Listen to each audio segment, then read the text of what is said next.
¿Qué voy a hacer con mi futuro? El manejo de las expectativas. ¿Qué hago con mi vida? Ángel Peralbo, coordinador 4 de 30. Capítulo 1. ¿Qué voy a hacer con mi futuro?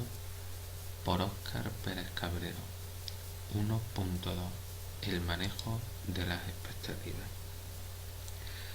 Podríamos definir las expectativas como la idea que nos formamos con respecto a algo que aún no ha sucedido. Que luego éstas se ajusten o no a la realidad va a condicionar en gran medida nuestra satisfacción posterior, por lo que conviene ser cautos con ellas. Te propongo un ejemplo de lo más trivial. Vas a ver una película de la que te han hablado maravilla. Al terminar resulta que no te ha entusiasmado mucho y eso te genera decepción. ¿Por qué? Probablemente por las expectativas tan altas que habías depositado en ella. Nunca sabrás con qué cara habrías salido del cine si simplemente la hubieses escogido al azar, sin esperar gran cosa. Afortunadamente también hay ejemplos en la dirección inversa, esa típica película que ves al final del día sin más pretensiones que despejar la cabeza antes de acostarte y resulta que te entretiene muchísimo. Ten en cuenta que si cambiásemos al protagonista de cada ejemplo, ambos podrían ser perfectamente válidos con la misma película. La cuestión no es tanto la película en sí, sino la combinación de la película con lo que esperamos de ella. Aunque no hemos mencionado aún la palabra estrella de este capítulo, habrás intuido ya con qué tienen una relación directa las expectativas, con el futuro. Como el futuro va más allá de la película que voy a ver a continuación y se alarga indefinidamente, podemos complicarnos mucho la vida si no tenemos bien ajustada nuestra capacidad de generar expectativas. No se trata de plantearse expectativas muy positivas, aunque tampoco de todo lo contrario. Si nos pasamos de optimistas caemos en la ingenuidad y la decepción posterior, pero el pesimismo no es el remedio, pues su consejo puede cortarnos las alas donde no debe. En mitad de esta falsa dicotomía está la clave, se trata de ser realistas ni más ni menos. Ahora bien, ¿cómo saber si son realistas tus expectativas? Para empezar, resulta de gran utilidad fijarse en otros modelos, en personas que han conseguido aquello que te propones, e investigar cómo han hecho para lograrlo. Te darás cuenta de que en la mayoría de los casos hay que tener presentes dos dimensiones, el nivel de ambición de las metas propuestas y el tiempo que lleva alcanzarlas. Por el camino la dosis de esfuerzo, las frustraciones, la superación de estas y por supuesto el margen que siempre queda al azar. El siguiente gráfico no pretende ser un modelo universal, sino una mera simplificación de la realidad. Con él se intenta ilustrar la correspondencia que hay habitualmente entre la ambición de las metas y el tiempo que requiere cumplirlas.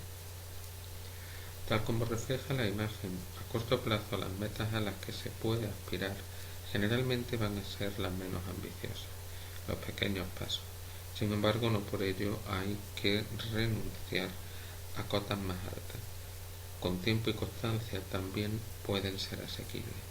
Supongamos, por ejemplo, que el objetivo es independizarse económicamente y hacerlo ganándose la vida con una profesión vocacional.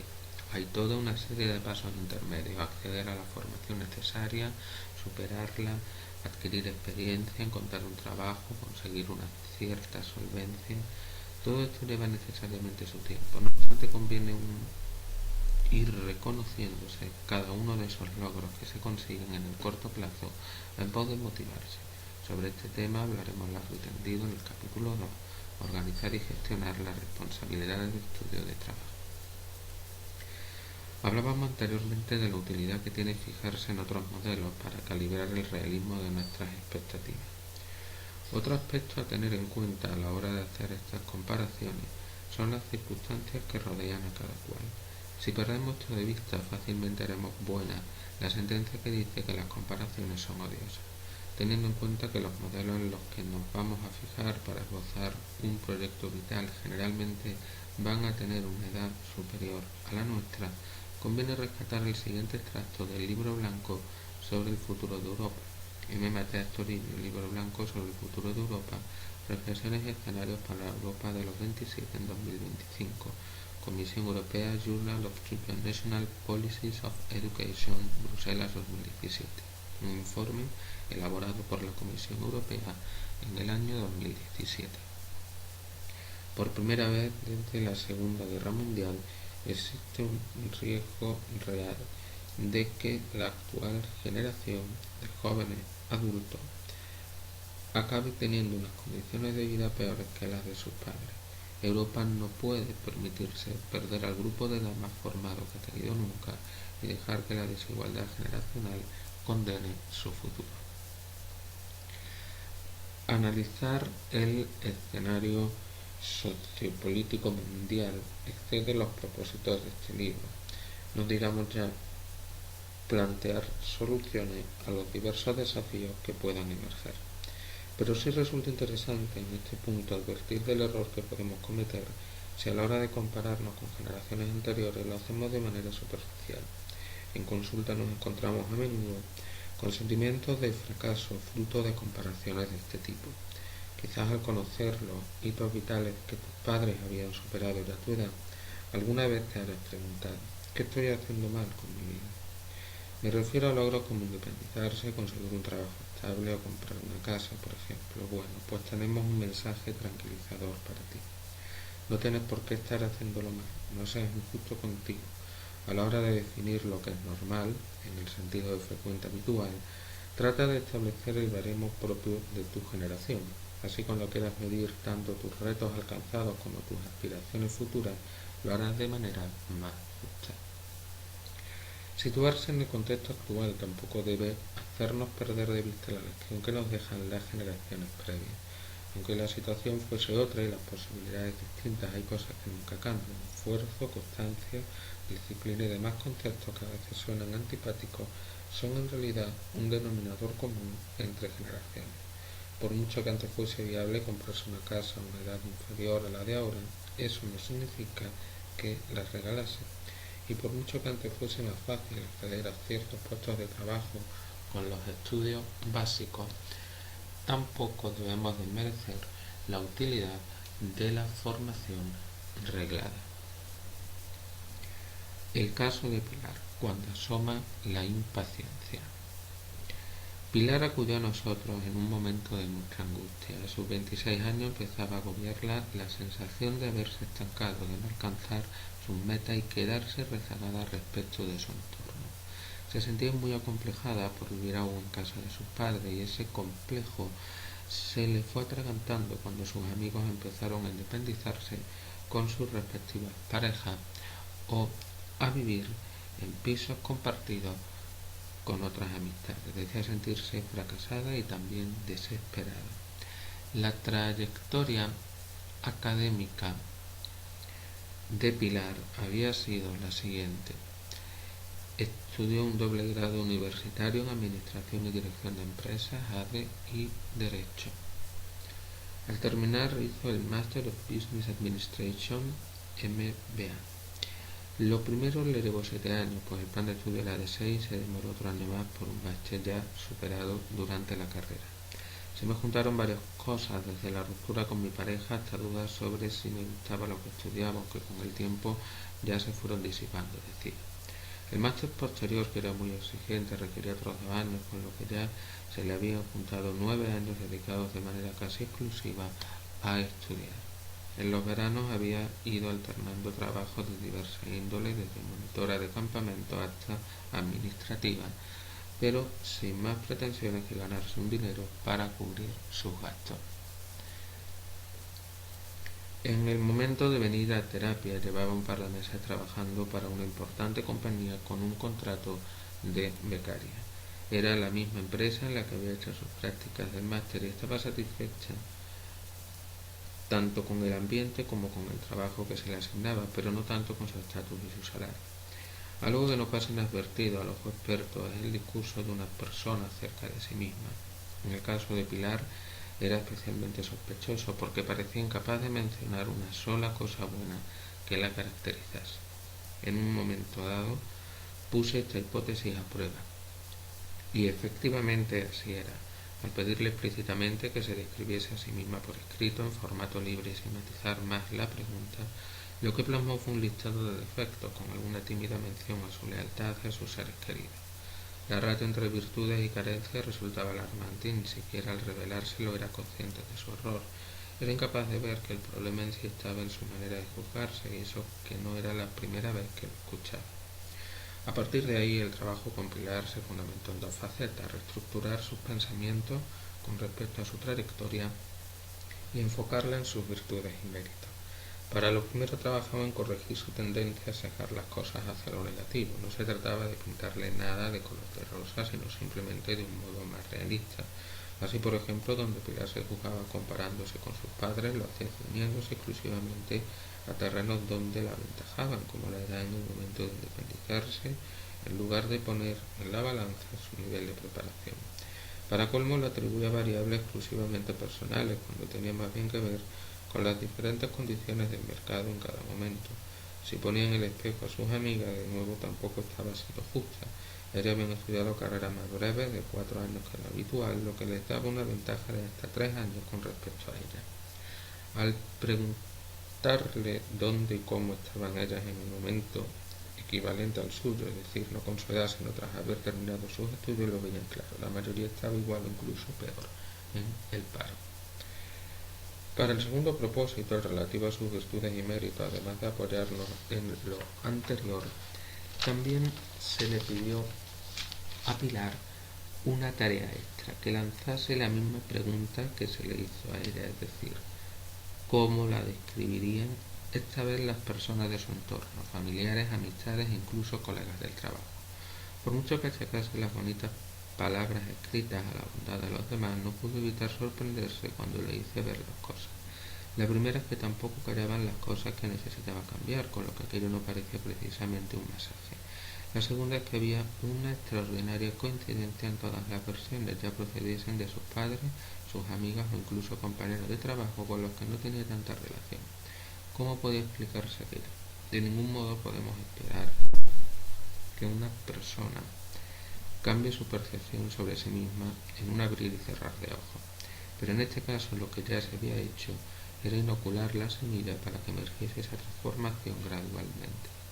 Así, poco a poco, Pilar fue revelando más conciencia de sus puntos fuertes y más indulgencia con sus limitaciones. En definitiva, más seguridad en sí misma.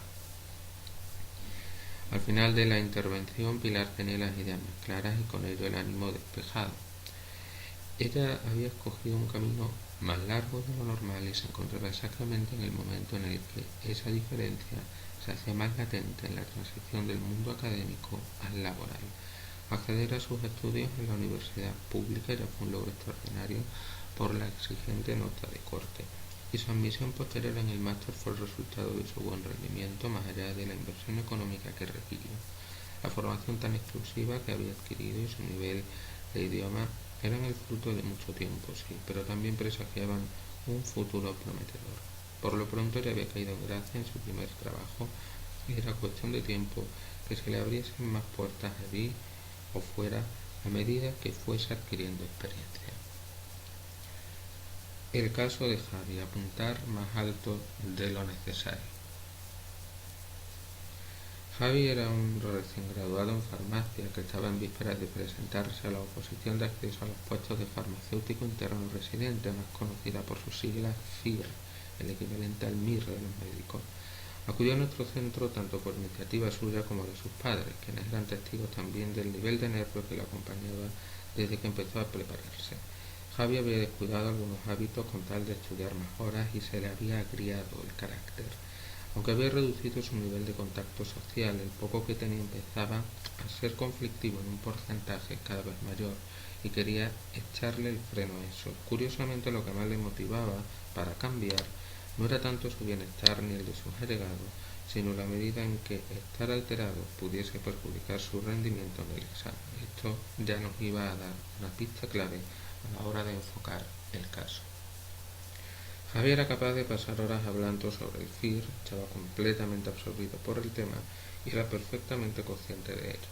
Le preocupaba arañar hasta el último punto porque se había propuesto hacer la especialidad de farmacia hospitalaria en la Comunidad de Madrid, es decir, su objetivo era hacer la especialidad más demandada en la comunidad autónoma. En el FIR, como en cualquier oposición, no basta con aprobar el examen, sino que además uno compite con los demás candidatos por un número limitado de plazas. El objetivo tan ambicioso de Javi hacía el reto más difícil todavía. Restringía sus opciones a quedar entre los primeros de toda la promoción. El motivo de que fuese Madrid su lugar predilecto se podía entender fácilmente, porque era su ciudad natal y allí estaba su vida, su familia, su hogar y sus amistades. El tema de la especialidad, sin embargo, no era tan evidente para los legos en el asunto. En los autorregistros que Javi iba trayendo a consulta a lo largo de la semana, podía verse, por ejemplo, que le preocupaba profundamente no demostrar en los exámenes todo lo que sabía o sacar en un simulacro una nota ligeramente inferior a la de la semana anterior. Más allá de los disgustos que se daban en el día a día, que por supuesto hubo que trabajar para detener ese torrente de obsesiones, se apuntó a la misma línea de flotación de los planes de Javi, la restricción de sus opciones a solo una de las especialidades. No hacía falta ser farmacéutico para darse cuenta de que su visión de la farmacia hospitalaria estaba completamente idealizada, cuando además no había tenido un contacto con la profesión. Los autorregistros son un recurso habitual en la práctica clínica. En ellos la persona plasma los acontecimientos críticos que tienen lugar en su día a día fuera de la consulta, siguiendo un esquema similar a este. Nótese que incluso con la trivialidad del ejemplo se percibe cómo estos registros nos proporcionan una información muy valiosa con respecto a la manera de funcionar de las personas, así como de su evolución a lo largo de la terapia a medida que aplican las pautas que les dan. En consulta se entrena a las personas para que sean capaces de identificar primero y modificar después sus propios pensamientos irracionales. Esta es una clave decisiva para nuestro bienestar psicológico.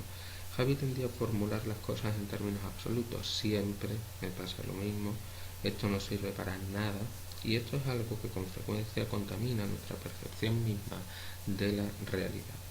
Su autoexigencia desmedida además le animaba a imponerse el más alto de los listones, cuando no había ninguna necesidad.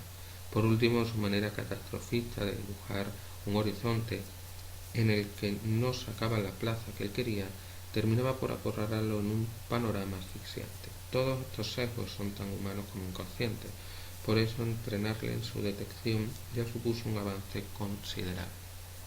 Más adelante lo que se puso a prueba fueron las evidencias que él tenía para apoyar lo que pensaba, y se pautó la búsqueda de evidencias contrarias, que resultó exitosa.